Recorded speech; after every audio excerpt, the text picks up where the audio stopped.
Would you ever invest in a company raising at a $4.48 billion valuation who's raising $480 million? Because that's what happened this week. A seed company? It's like the land of FOMO, Britt. Everybody's looking back to 2023 and saying, I wish I was in Anthropic and OpenAI. You actually don't want to be in the seed of OpenAI. No. That's the irony of the whole thing, right? The seed investors are sitting at about a 25x. If you had invested in Anthropic, it wouldn't have returned a seed fund even today. You make 80 million. That's great, but it was not nothing. I don't want to poo-poo it.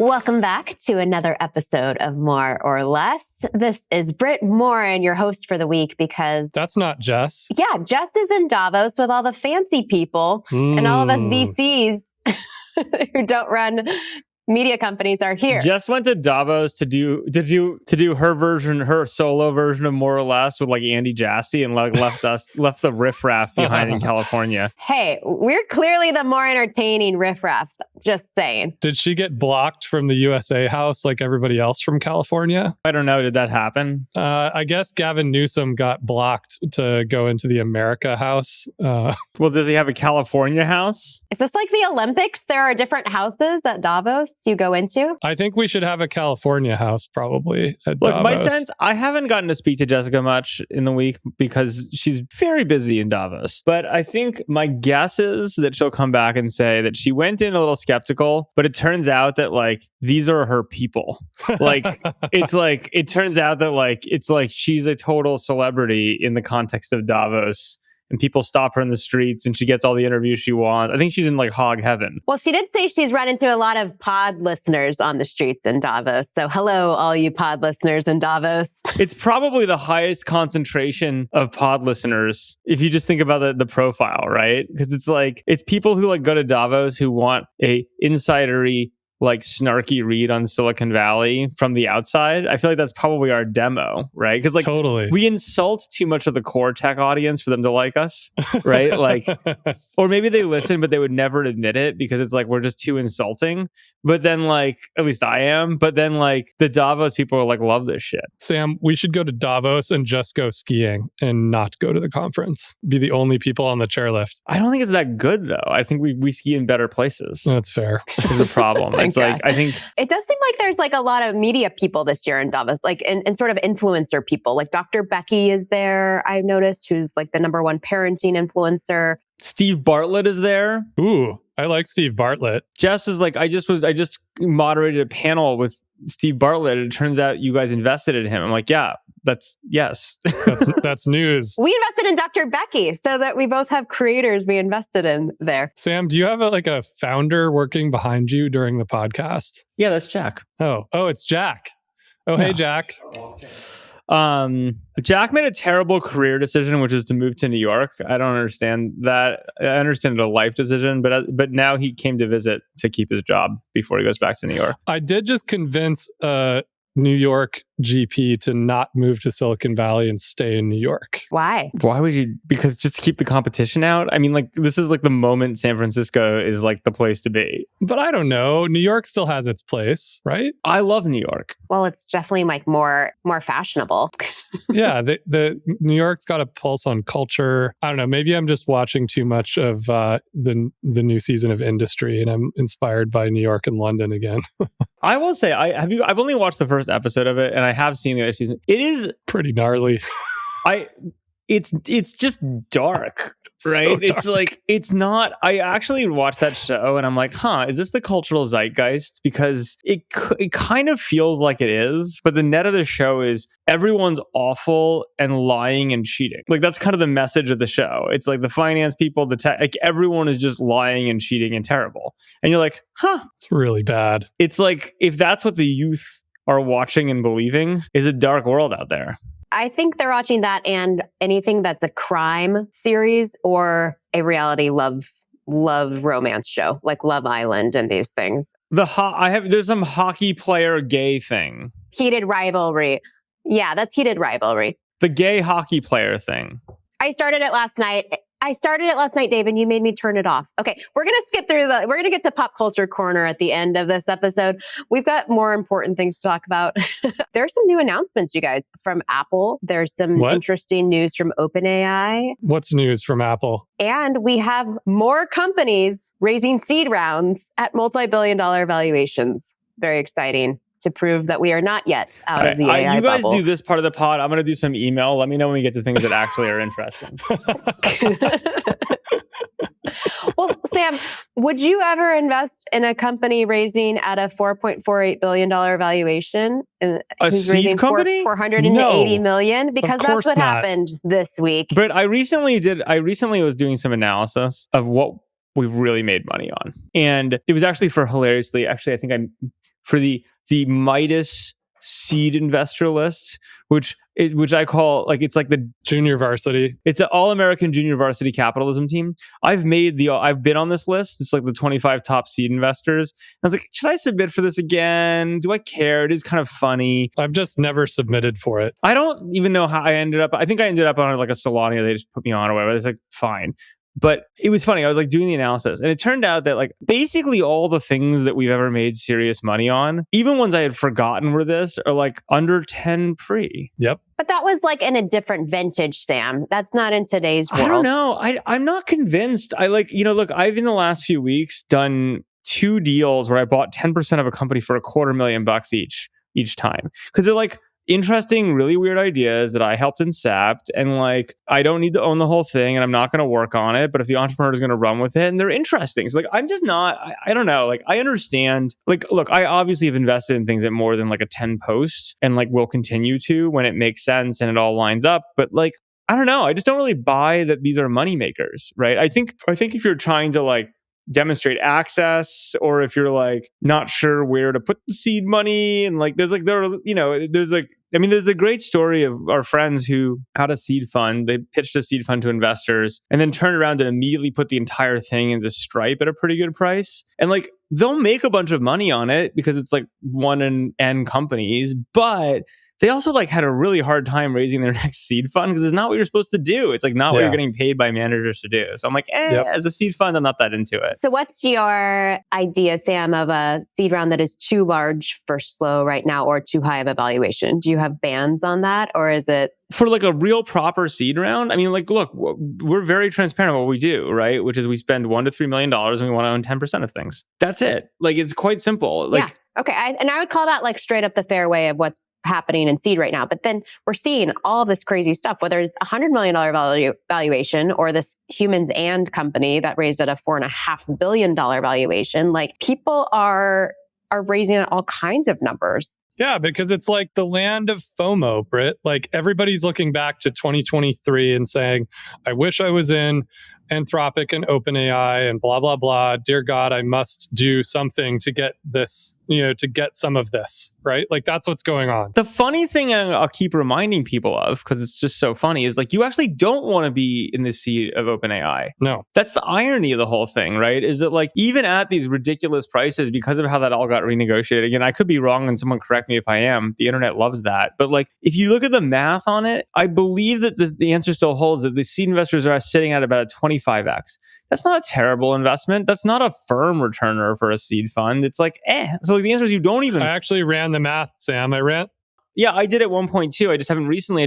You don't actually want to be in super capital consumptive things as a seed investor. Now, I will say, just to justify it, I think there is one, like I've been telling entrepreneurs a lot this year, like this is my theme of the month, that there's only 2 ways to make money right now and build companies, right? One, which we've talked about. One is have a secret that no one knows, right? And like just send it capital efficiently. I know people doing this. It's great.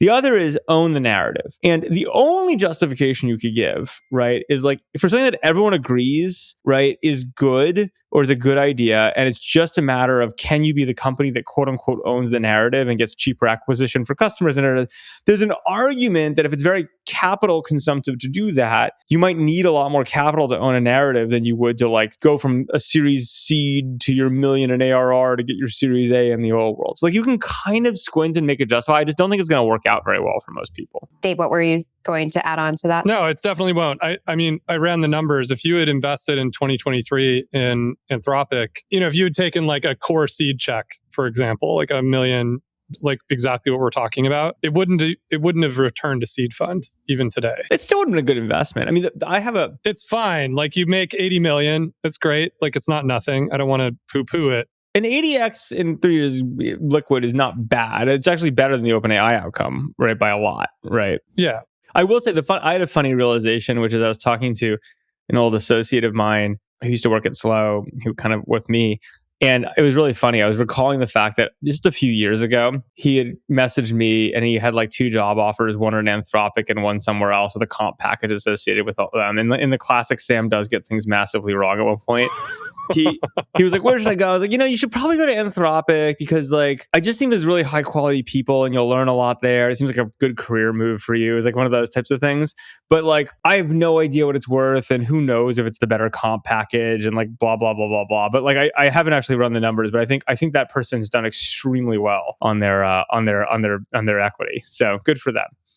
Good for them. Good for them. All right. So we're not willing to pay up. We're staying in the fairway. It sounds like, at least for the 3 of us on this call, of what's rational. There's still definitely an AI bubble. By the way, Thinking Machines Lab, which is one of the only other seed rounds to be a multi-billion-dollar valuation. This is Mira Murati's company, $2 billion, has now lost half of the executive team. Half of the executive team has left over the last few weeks. So these investors who invested in this round are super pissed. Why is there so much drama with the AI people? Is it just that the money is at stake? It's hard being Snoop D-O-double-G. What I'm gathering is these rounds are investments in the people, similar with this humans and company. There's like 20 people, former Google, OpenAI, blah, blah, blah. And those people can just leave. And then these investors are losing so much of the value. But when did it become okay to do this in the Valley is the real question. Like leaving after 12 months, 6 months, like this is just bad behavior. Well, no, I don't think so. I think here's what's going on. I just think there's a few things. One is I don't think like we have an NFL culture now. These are large co-founding teams, right? Co-founder title is thrown around very loosely, right? And it's pretty mercenary, sports oriented, right? And so I do think that, if you're not the principal, but you are kind of a quote unquote co-founder and the principal convinces you to come do a thing and then it starts not working, you're not delivering on it, you go somewhere else, right? Especially because the opportunity cost is ridiculous given what people are getting paid right now. And I think that's kind of like, if you're promised something that ends up being a bill of goods, right? You're like, there's, like it's not working, like you just leave. And I think that it's very mercenary, but I think it's quite understandable in context right now. And yeah, I do think to everyone's point, it's like, because these are all purely human capital plays, like there's no assets to any of these things, right? Like it's super easy to be like, oh, like someone's going to pay me like 10 times as much over there. Sure. If that makes sense. Like I'm not leaving anything. So I don't know. I think it's all pretty understandable, but I do think it kind of makes the point that like, I don't know, it's a very dangerous game and these numbers are all quite silly is like what it comes down to. What's crazy is this company, which originally raised a $2 billion seed round, went on to raise at a $10 billion, is now in the process of raising at a $50 billion valuation. Who is this? Thinking Machines. Yeah, but that's just marketing. I mean, like, it's not like... It's just wild to me. It's been a year and it's crazy that this stuff is happening right now. I don't know. I have a more important AI question, which is that Anthropic announced that they've written a new constitution for Claude. And I'm looking at it and I'm reading it and it looks suspiciously like AI writing. And so the question in my head is, what percentage of the Claude constitution was written by Claude? It's like a teenager trying to write their own curfew or something. And I read down to the bottom and sure enough, it's like this was written by a lot of humans, but it was also written by some of our models. And so what percentage of the Constitution was written by the models itself is like, I think, a really interesting question. Like, does this just become the recursive loop that we've all been afraid of over time? Or how should we think about this? Junk in, junk out? I mean, it seems like this is back to the AI slop thing where Dave, you didn't necessarily resonate with the idea of like a human in the loop writing model, but I think that's what most people are doing right now. Everyone's using AI to write something, they're editing it, they're making it sound more human, and then they're sending it or posting it or whatever. And the question is that just the new normal, or are we against having AI be part of the genesis of any of these ideas? I think it's different when it's the actual constitution for one of the models. Or is it just the same as coding, I guess? Like, is it all the codes being written by models now? Like, doesn't matter. It's just turtles all the way down and we're fine with it. So I think here's the question is, look, in the end of the day, like people talk about what we're really dealing with is just super advanced spell check. Everyone uses spell check, right? Like there's nothing wrong with using spell check, right? Like, I mean, I actually sometimes don't use spell check because I think it's like proof of humanity, but that's like a very niche Sam thing, right? Yeah. Like you also write in like mostly lowercase. Yeah. And like, I think that is fine. But like, although I saw something you wrote the other day and it looked too perfect. And I'm like, oh, Sam has AI in his workflow now. Well, that's what I was going to say is so there's one essay. You put an essay on Twitter that looked suspiciously AI-ish. Those are not, like the two I put on Twitter are actually not. Well, which one do you think was AI driven? There's the theme that matter in 2026, which is actually a good essay, which has no AI use in it. There's the future is flat Earth, which I think I may have passed actually. The future is flat Earth. Yeah. I passed that through AI and I was like, yeah. But it's interesting, like to the point of like the experience here is like, it's funny. Like I wrote a version of that was fine. I passed it through. I was like, this is like basically the same thing and maybe slightly more readable. And so I just posted it. But I think one, you immediately know that. And two, I would never do that for an idea I actually really cared about. Like it's more just like, but it is interesting, right? It's a question about whether how to approach some of that stuff. I will tell you, I actually did have one really interesting experience. Even I will admit, like somewhat co-writing. I haven't published this yet, and I need to do another draft of it, but I was actually impressed with it. I did have my first experience where I was reading a pretty esoteric book, and I had a kind of half-baked idea coming out of the book, and I kind of wrote something which was like my high-level framing coming out of it. And actually, Gemini did a good job giving me more context and information I didn't have that like became iterative and interesting. So the funny part about that is I actually think this set of ideas is interesting enough, and I will then have to go reread all this stuff, think about it, and like go from there. But I did have that kind of interesting moment where I was like,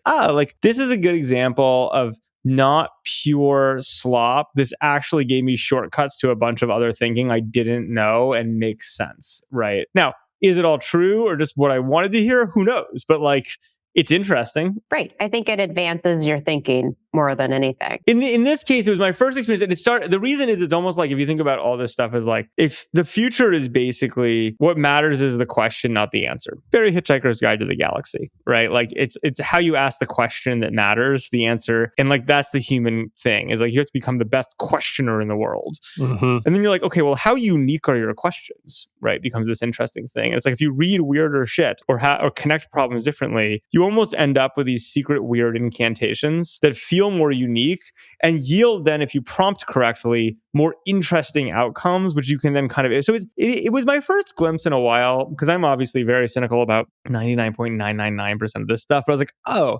I can go read weird shit other people haven't read, think of ideas that maybe some people have thought of, but not in this context, and then present incantations that other people haven't before to get more magic out of the box, effectively, was almost the feeling of it. I'm surprised that's a new feeling for you. I feel like that's what everyone, I mean, the reading things people haven't read and stuff, I get that part. It's sort of like illegible from a lot of people. But I think that's like part of the magic that people are feeling and utilizing this for. And with ClawdBot, which by the way, I'm curious to hear if any of you have been playing more with building things on the side. Yes. I think it's unlocking this new level of ways that people are using all of this stuff to get that magical moment. So I guess I would just distinguish between like the things which is like autocomplete or auto-compress, right?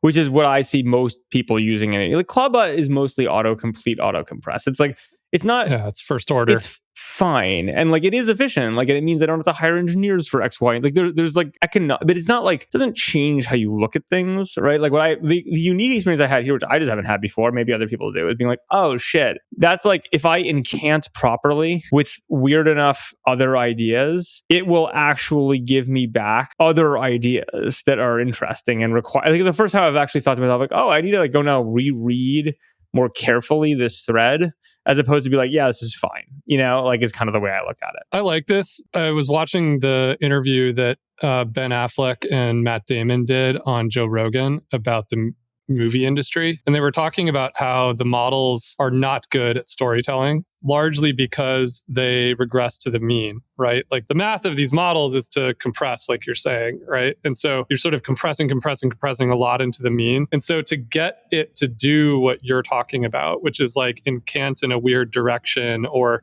synthesize things that it's not naturally going to do, requires some judo that I think most people aren't willing to put in. But it is possible. And perhaps that's a new form of knowledge creation that is going to be a huge part of the future, right? Like the ability to kind of, like I was looking at this one new engineering method that people are using. I've just recently, it's sort of, because I've been talking about ClawdBot so much, people are sending me a lot of different things to look at. And there's this new recursive engineering idea called Ralph. Have you seen this, Sam? I haven't actually. And as I understand it, you effectively write a PRD or you work with, the model to write a PRD. And the PRD can be pretty long. And the model then runs against each step of the PRD. So each task it needs to accomplish, it runs a new context window on that task until it's finished. And then once it's finished, it goes to the next one, starts a new context window with what it learned. And then it just burns through this. And you can let it run for like 6 hours or 7 hours or something. And so a lot of people are getting very excited about this. I haven't tried it myself personally, but it's kind of like there's like short incantations like you were talking about. And then it seems like there's this new emergent thing like a long incantation where you're like,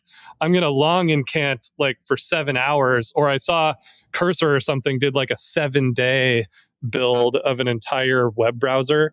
And so there's like these long things you can do now too. It's like when you send Cursor on an ayahuasca trip. Exactly. It's like, please come back with please talk to God and come back with a browser. It's like, I'm sorry. My AI agent is busy. I sent it on a 6-day ayahuasca trip. It only threw up 3 times. But it came back with some good shit. Like, yeah. All right, Dave, is there anything new you've been playing with that you've been building and all this I just Ralphing told and you. Clauding and Ralph. like Ralph? Okay, you haven't used Ralph though. I have learned about Ralph. Ralph and I do not have a relationship. That's what you do during the ayahuasca trip is you Ralph all over the place. Okay, for anyone who's listening and isn't up to speed. Ralph is named after a Simpsons character. Okay. ClawdBot, like lobster claws, not like Claude by Anthropic. Yeah, I liked our editors on the podcast got that wrong, and then everybody in the comments corrected them. It was a classic internet moment. They're like, I can't find this. Well, the best was just like it's the classic internet meme of like the best way to engage people on the internet is to like give them something to correct, right? Like they can't help themselves. As you want comments, you just like spell ClawdBot say wrong. everything wrong. Yep. We should get some comments. That raises engagement. That's all I'm saying. That's what I learned with this essay that I wrote. Like I wrote this essay that's, AI is the new UI. And I basically just spent the last week having everyone correct me. I learned the Sam lesson. It's great. It's great that you just have to like not care at all. But I will say, Dave, you're mistaken that I actually didn't even see exactly the thread, but I got some like notification for some reason about your post. And it was like you apologizing for something. Like, this is 2026. We don't apologize for things. What did I apologize for? You were like, oh, we'll try to get that right in the future on something. I was like, what are you doing? You're apologizing. Don't apologize. I think maybe ClawdBot was apologizing on my behalf. Oh yeah. Dave has many digital twins that can just comment as him. I actually think it'd be pretty fun. Maybe I'll have to, that's like a fun, like vibe coded hour project is I'm going to make like a website, which is like another Sambot. And all it does is just like apologize. Everyone would really know it's not you at that point, Sam. It's like, please write your grievance. And then it just like writes an apology so that I don't have to. It's like, please see Sam Grievance Bot. Yeah. It's like, oh, you're mad. Please go to samgrievance.com. It's like, I'm sorry. No, you have to state the reason why you're mad. I guess, Britt, my answer to your question about ClawdBot is I don't even know what to describe this as. Like, it feels like a new thing, and it's interesting. And the people that haven't tried it, they hear you describe it and then they want to try it, but it's quite technical to set up. And to get it set up in the right way where it's doing the kind of things I think that we are excitedly talking about on this podcast is not trivial. But once you have it working, it's one of these things where once you experience it, you want this to be the way you're interacting with this stuff all the time. But I'm not totally sure how to describe what exactly the feeling is. And I've had a lot of people asking me that over the last week. Sam, I don't know if you have any other better ideas of how to describe this. Isn't it more like if you were layman's terms describing it, it's not just like having an agent, it's having like an army of agents that you just can text with on WhatsApp or messaging platform and tell it what you want it to do. And it has access to a bunch of things, which we talked about is a big security concern. And by the way, the CEO of Signal came out this week, of course, talking about how dangerous all of this stuff is and encryption, blah, blah, blah. Of course, I know.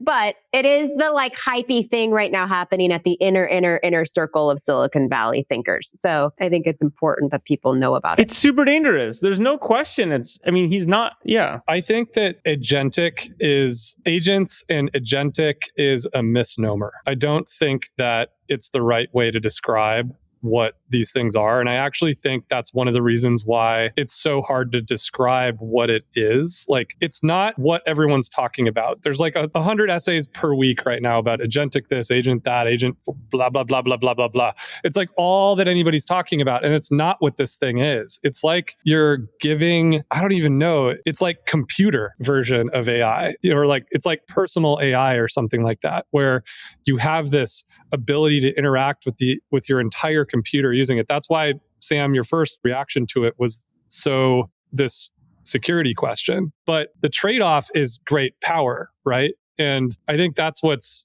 got people doing it, even though, yeah, it is scary. It's like very clear to me, actually, that this is the direction that Apple should go, I think, is maybe the thing that I've been thinking about a lot, which is to say that it's surprising to me that they haven't been thinking this way, or maybe they are behind the scenes. I don't know. But the notion that you can just make your computer do whatever you want, that you know the computer can do if you were sitting in front of it, and you can do that via text message or voice or whatever, is like a really powerful thing that is far beyond the way that you can interact with these things in a web browser tab. Well, that's a good and interesting segue, because I too don't know if Apple's working on it down to like the computer level, but there was a big information scoop today. I've got to honor Jess while she's not here, that they are developing, drum roll please, an AI wearable pen.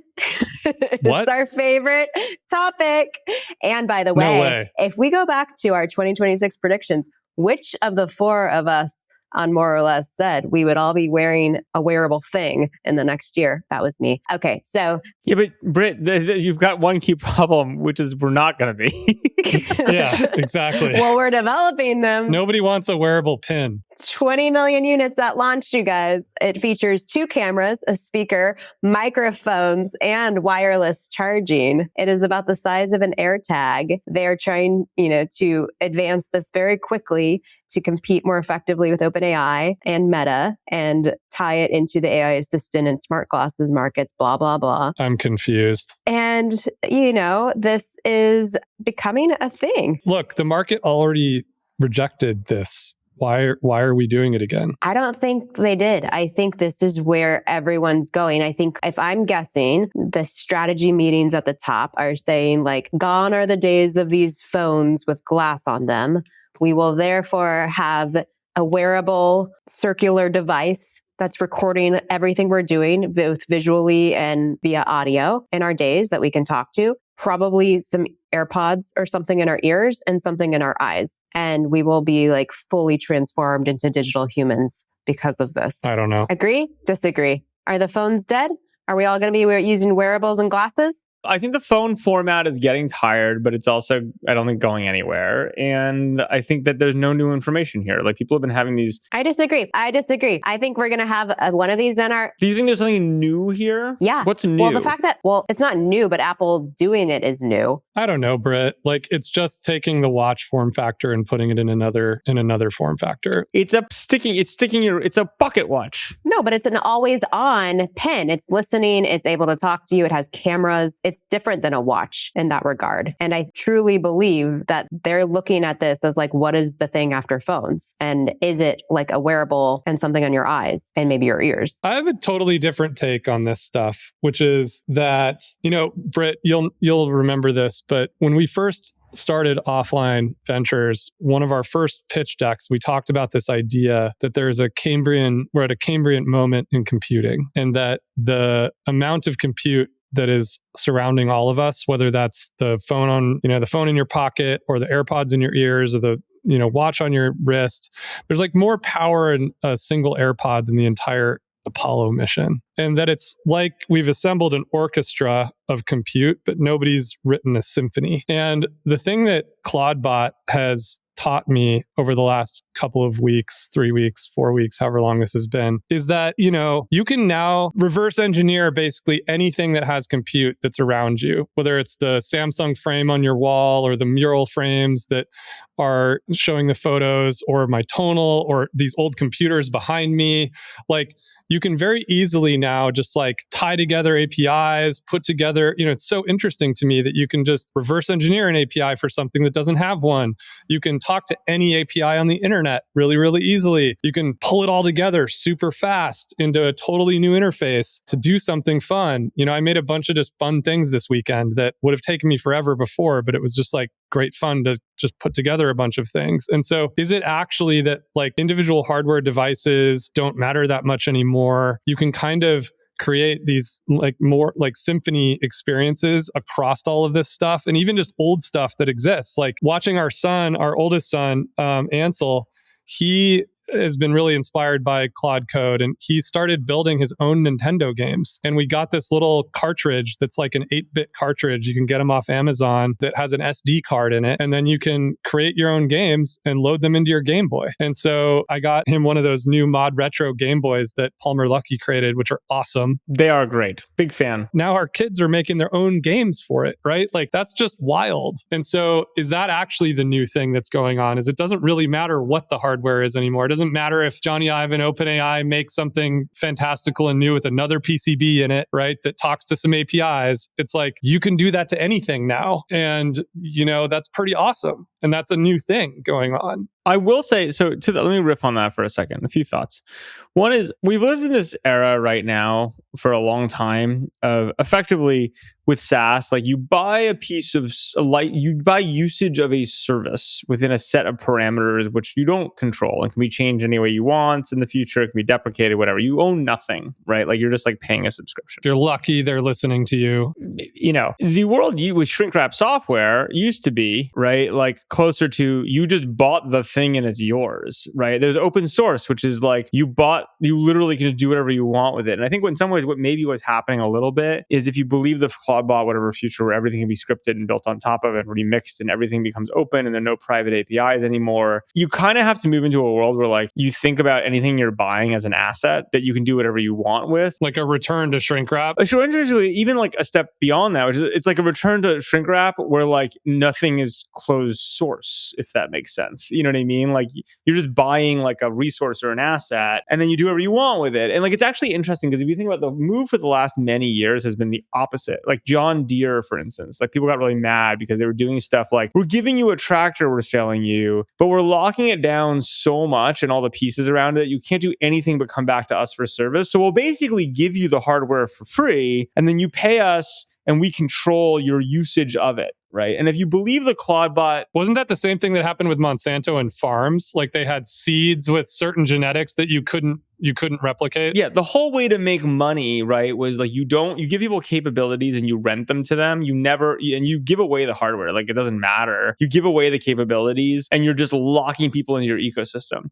I think what might happen with where we're going, if everything becomes scriptable and open, you can't lock anything down or whatever, is you kind of just like you revert that entire business model trend. And it has to be, I'm selling you assets and they're yours, because how am I going to stop you from doing whatever you want with them once they're in your universe, right? And so maybe like devices get really expensive or capabilities get really expensive and really open will be one possible future. right? That we kind of move into because you just can't, the old business model doesn't work anymore, right? It's like there's going to be luxury PCBs, like luxury devices that have like, I mean, I was thinking about this. NVIDIA makes a DGX, I think it's called a Spark. It's like a $3,500 machine learning, AI compute thing that you can put into your home network stack. And so like, are people just going to, go after interesting configurations of hardware that they can hack themselves? Okay, not normal people. The return of Dell. I don't know how you differentiate enough. People like to say that like SaaS was like the best business model ever, right? Because like, and like we can argue about that being true anymore or whatever, and like, et cetera. But there was a period where that, I mean, no marginal cost of replication, best business model ever, right? To a point. I mean, it depends on like, it's also like how you calculate it and like whether you think like the LTV is infinity and like all like there's sure. There was certainly an in vogue moment there, but a lot of that was, if you think about it, like culture, business models, they're downstream of technology. Like everything is downstream of technology. Technology sets the table, and then everyone figures out, given the new technical state, like how to negotiate the world and what to do with it. And so much of business culture has been downstream of the internet, right? And like what you can do with it and how it works and what's locked down and what isn't and what you have to give up for the last many years. And like now it's like, again, if you really believe that we're all going to have agents locally and like there's no way to lock down any application, any service, any capability available to your eyes, right? It's all copyable. It's all scriptable. There's no lock-in on anything. People just have to change the business models dramatically to do anything, right? Is what it comes down to. Which companies, therefore, do you think are like most at risk in that future? I think it's just anyone who's been selling you a monthly set of capabilities, basically, right? Like, or the ones that are like loosely locked behind APIs that are easy to figure out, like Tonal or Mural or these things. No, I mean, no, Tonal's fine. Like it's a pretty sophisticated robot that you depend on the actual mechanical hardware to get the strength training workout that you want to do, right? Kind of, but Dave, just to push you on that, it's like, okay, let's take wearables for a second. I would argue that Whoop has been shockingly durable as a business and successful. Why? Fair. Why? Because you're like, well, you're selling me this fitness band thing. That's like not that good a business, right? Like, you don't have a Whoop, do you? No, I have a Garmin. But like you sell me this fitness bandy thing. I need an update on your Garmin hacking. The reason that it's a good business is because they're like, hey, I'm going to charge you a shit ton of money every month for a subscription. And the only reason they've survived, right, and the only reason they've thrived is because they make so much money on the subscription. And rich people are like, it doesn't really matter that much. Like, why is my bed? Why does 8 Sleep have a subscription? Right? Why? Everything that's hardware has a subscription. Well, but that's because it's a better business model. Here's the problem: when my 8 Sleep, all of a sudden, I'm like, I can just make my own interface for it. All of a sudden, the device has to cost a lot more money, or something has to change because like it doesn't make any sense. Like, it's not fundamental to the hardware that I'm paying. Like, why am I paying a subscription for my bed? I'm paying a subscription for my bed because they can't actually make the business work selling the thing for $1,000. And people value the subscription durability. And like, candidly, I end up paying 10 times more than that on a subscription basis. But like, something has to change. It's kind of what Apple's done, right? Like the iPhone is basically a subscription, right? Like you upgrade it. They even will charge you for it as such these days, right? Like there's a variety of different financing models. And so Apple might actually tell us something about the future here, which is that if you can combine hardware of a certain quality with like the software package that people want, then you can. And it has to keep getting better. Like the reason, what does Apple really sell? They sell 2 things, right? They sell your battery because it degrades, right? And they sell you a camera that keeps getting better. Everything else is actually like, no one upgrades for that. Anything else. Like, those are the only 2 reasons people upgrade. It's for like a clearer camera. I think people maybe marginally upgrade for the chip. I think the chip plus the camera. Marginally. But like, I think super marginal. The problem is like the 8 Sleep 6.0 versus 5.0 versus whatever 0.0, or like almost no hardware has that thing, if that makes sense. You just don't need to upgrade it that much, which then just means it needs to be 10 times more expensive if you can't support a subscription business, which you can no longer support because it makes no sense, right? Like, it only made sense. But why can't 8 Sleep just block you from hacking into their software? It's just a game of chicken. It's just a game of chicken. Like, if you, I don't know how, like, if they're going to have APIs for their own software, then like someone's going to reverse engineer it It's gonna be too easy, and like it's too hard to stop anyway. It's like one thing if like a company's doing it, like it's like the 8 sleep hacked version, like that's pretty difficult. Whatever. If ClawdBot locally can just do it for your own hardware all the time, it's just like an interesting configuration. And I think a lot of people are like, well, I'm not going to pay you whatever it is. I don't even know what it costs, but like way too much per month. Peloton is like $50 a month for my subscription. Take the Peloton thing. It's like Peloton, not the greatest stock in the history of the world. If it were just selling a bike, the bike isn't that expensive, right? If there was no subscription revenue associated with it, because I can put whatever content I want on it, and by the way, it can all be whatever generated, it's like, I don't know why you'd pay for it, right? Right. If I could just hack the screen and like play my YouTube Live or YouTube TV, I would just do that every time. Here's a good counterexample. Tesla actually announced, I think last week, that they are switching the autopilot to a subscription starting next month or the month after. So they were selling it as an asset, right? Like you bought it for something like, I don't know what the price has been for the last couple of years, $10,000. It's $99 a month now. But they're switching to $99 a month. So what are you buying for $99 a month with autopilot?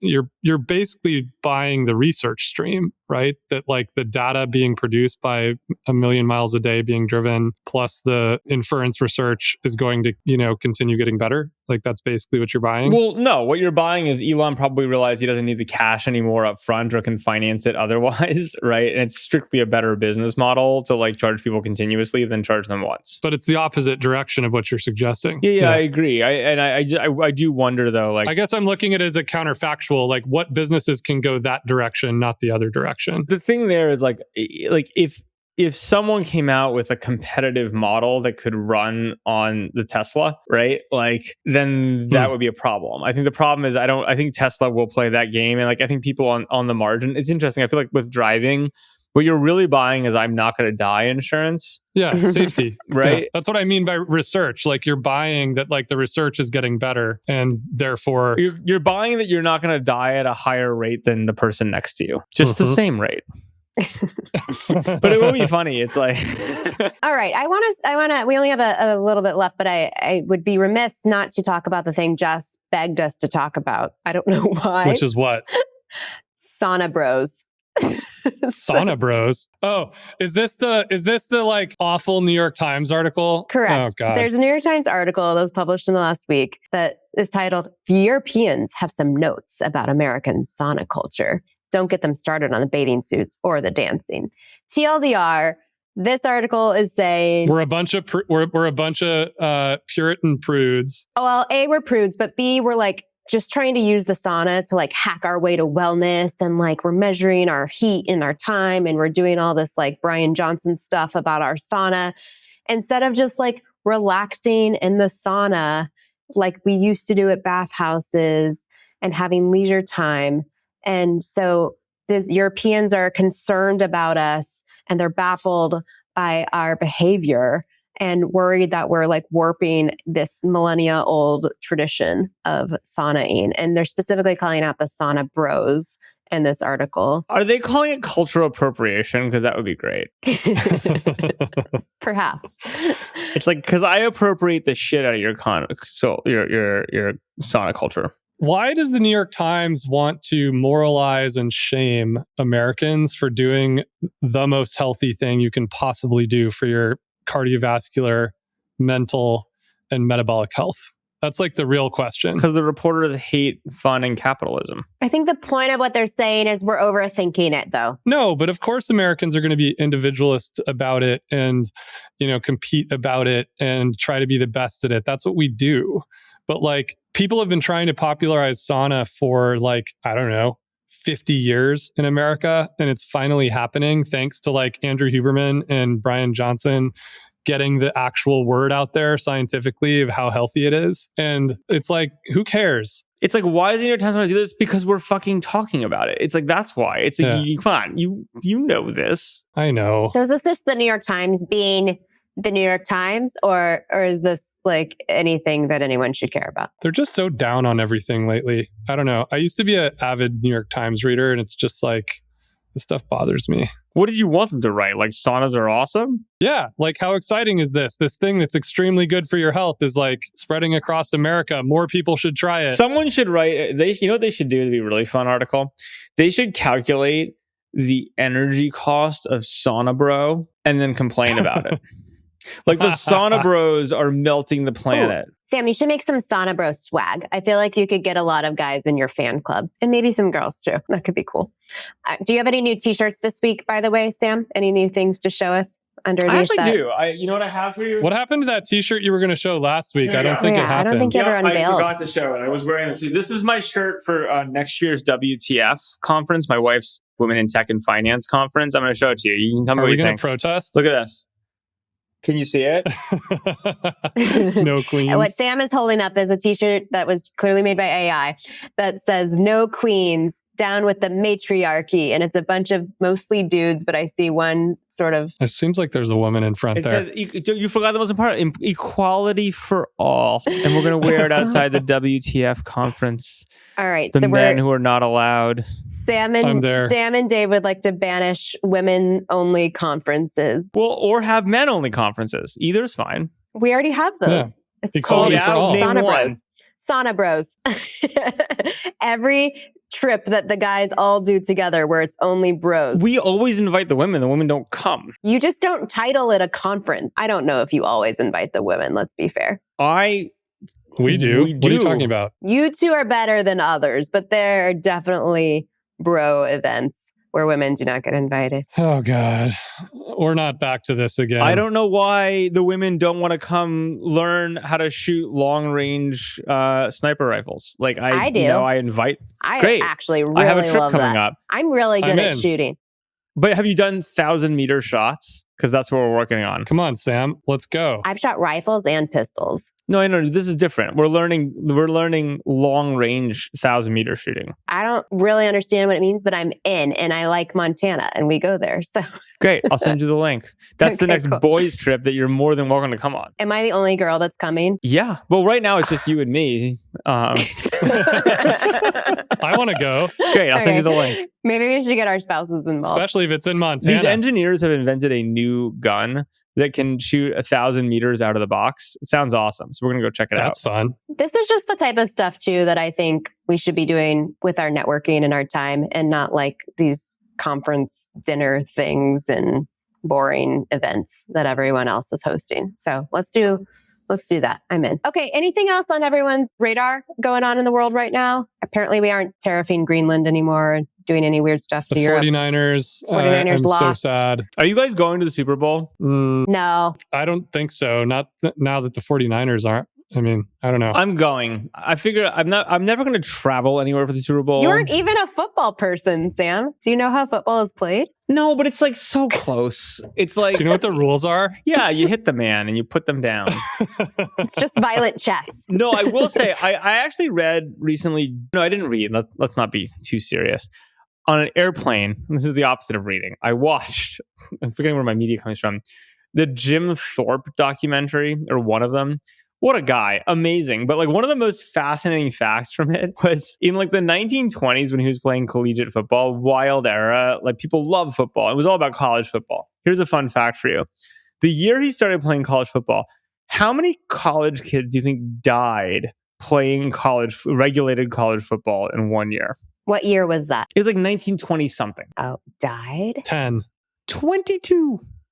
I don't know what the That's a lot of is deaths. of the numbers. It's like, can you imagine if like 3 college football players died and people would lose their shit? How did they die? There was like 22 people like getting hit. It was really dangerous. Like we've come a long way, actually. They had no pads and helmets. Were they not wearing anything? It was considered ungentlemanly to pass. It's like gladiator. It was like the gladiators. In that era, like passing was looked down upon as like stupid. It was rugby. You just hit people. It wasn't rugby. It was football, but it was like a derivative. It's just like a wild fact. Could you imagine like 22-year-old 18s? They called a meeting in the White House. And they're like, everyone loves this game, but you have to stop killing so many people. And today we don't kill as many people, but we definitely mess up their brains quite a bit, which is why our children will never play football. It's okay. They don't need them anymore because of ChatGPT. That's fair. And we're all going to have Neuralink and wearables. So we're good. God. Yeah, it's all good. But Sam's going to the Super Bowl. I don't know, man. Maybe I'll go. Maybe I won't. Yeah, I might go skiing. Oh, we're going skiing too. Yeah, You'll figure it out how to do that. All right. Well, with that, let me do the exit, Sam. We have to thank our listeners, our back channel, all the people who like, subscribe, comment, especially when we spell things like ClawdBot the wrong way, and give us some more ideas on the things that they're hearing and seeing in the inner circles of Silicon Valley. Jess, we miss you. And for all of you, Jess especially, we will be back here next week for another episode of More or Less. Goodbye. Bye. See you guys later. If you enjoyed this show, please leave us a virtual high five by rating it and reviewing it on Apple Podcasts, Spotify, YouTube, or wherever you get your podcast. Find more information about each episode in the show notes and follow us on social media by searching for @MoreOrLess, @DaveMorin, @Lesson, @JLesson, and as for me, I'm @Brit. See you guys next time.